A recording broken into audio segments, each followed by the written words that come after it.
It's the Line Makers on Sporting News.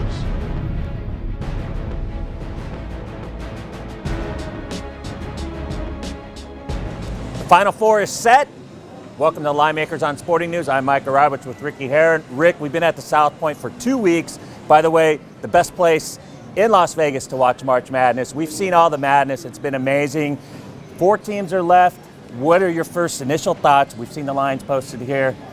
Well, Mike, I think it's a great Final Four. You have the #1 overall seed, you have 2 number 4 seeds, and a number 9 seed in Wichita State. It's unbelievable. And, you look at the Syracuse and Michigan matchup, and it's just what great storylines it is. That the Syracuse zone, they've just been stifling, Unbelievable. giving up 46 points a game. Going against the Michigan offense that you saw just light up Florida in the regional final to get here. And how does that play out with the Michigan backcourt against that Syracuse zone?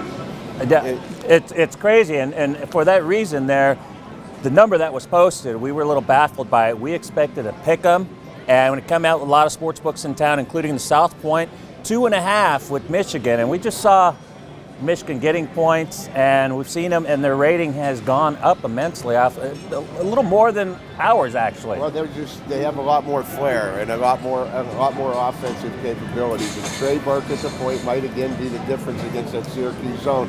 But Syracuse just held Marquette for 39. They've been tremendous defensively. The other matchup, it's Cinderella story with Wichita State. First trip to the Final Four for a Missouri Valley team since Larry Bird at Indiana State in 1979. First trip to the Final Four for Wichita State since 1965. Going up against the team that we saw today, we just saw dismantle a very, very good Duke squad with a huge run in the second half. It doesn't get any better than what we had. I know, and you mentioned some of the history there. The last number 9 seed was also part of the '79 Final Four when Penn made the Final Four as well with Larry Bird and Magic Johnson. Great tournament there. When you look at Louisville, yes, you see the tidal waves. They're unstoppable. They go on runs that put away very good teams. They've covered 10 of their last 11 games now. They've gone over 8 straight games now.